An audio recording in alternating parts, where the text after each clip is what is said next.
Hello दोस्तों, welcome back to the channel horizon classes. दोस्तों, आज के इस वीडियो में हम essential elements of contract of sale के बारे में डिस्कस करेंगे। दोस्तों, ये हमारा सेकेंड मॉड्यूल चल रहा है और इस चैप्टर का हमारा थर्ड वीडियो होने वाली है ये। मैंने अपने पिछली वीडियो में कॉन्ट्रैक्ट ऑफ सेल का मीनिंग बता दिया था।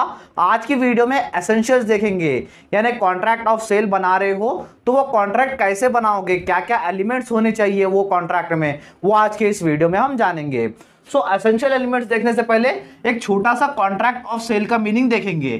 कॉन्ट्रैक्ट ऑफ सेल यानी नाम से ही इंडिकेट हो रहा है, कॉन्ट्रैक्ट यानी कोई भी एग्रीमेंट जो लीगली इन्फोर्सेबल है।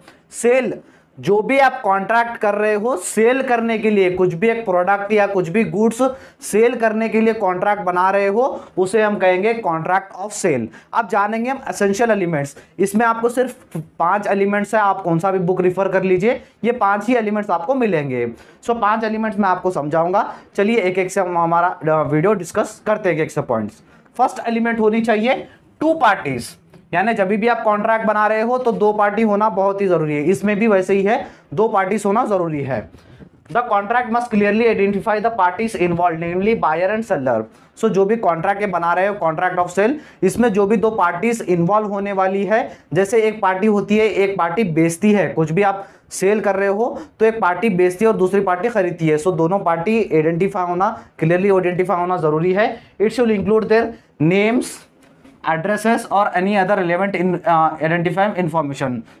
यहाँ पर दोनों पार्टीज के नेम्स होना जरूरी है इस कॉन्ट्रैक्ट में, और दोनों पार्टीज के एड्रेसेस, वो कहाँ पर रहते हैं, ये सब इस कॉन्ट्रैक्ट में होना जरूरी है।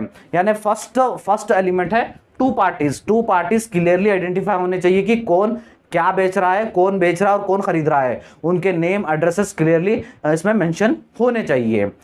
नेक्स्ट एलिमेंट है दोस्तों गुड्स यानी कोई भी सामान। आप जैसे कॉन्ट्रैक्ट बनाते हो, कुछ भी सामान बेच रहे हो, खरीद रहे हो, तो ही आप कॉन्ट्रैक्ट बनाओगे। सेकंड मेन एलिमेंट है गुड्स।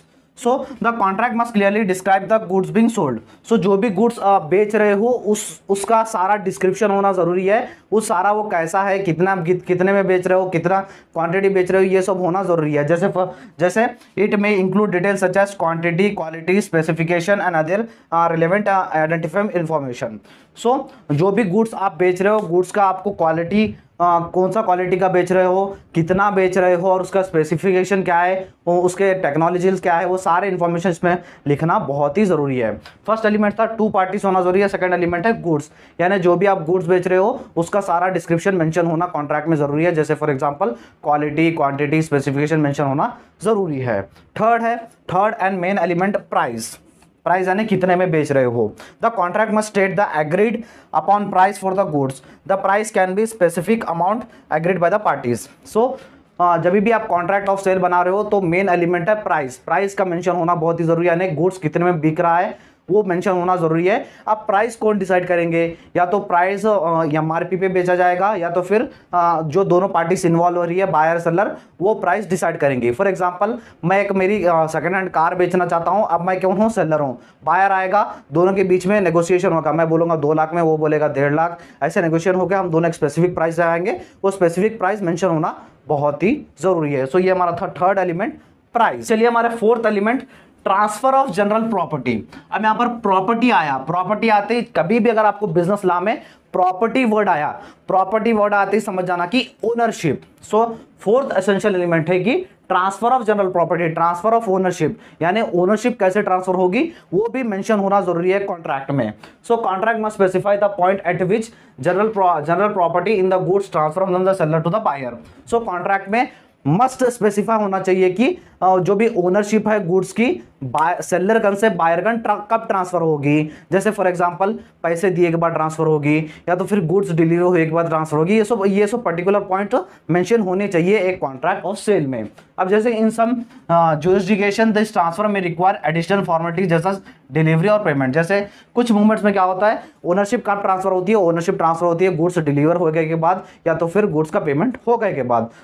एसेंशियल एलिमेंट, ये एक फोर्थ एसेंशियल एलिमेंट है कि जो भी ओनरशिप है वो कब ट्रांसफर होगी, ये भी मेंशन होना चाहिए एक कॉन्ट्रैक्ट में। Last element is essential element of valid contract.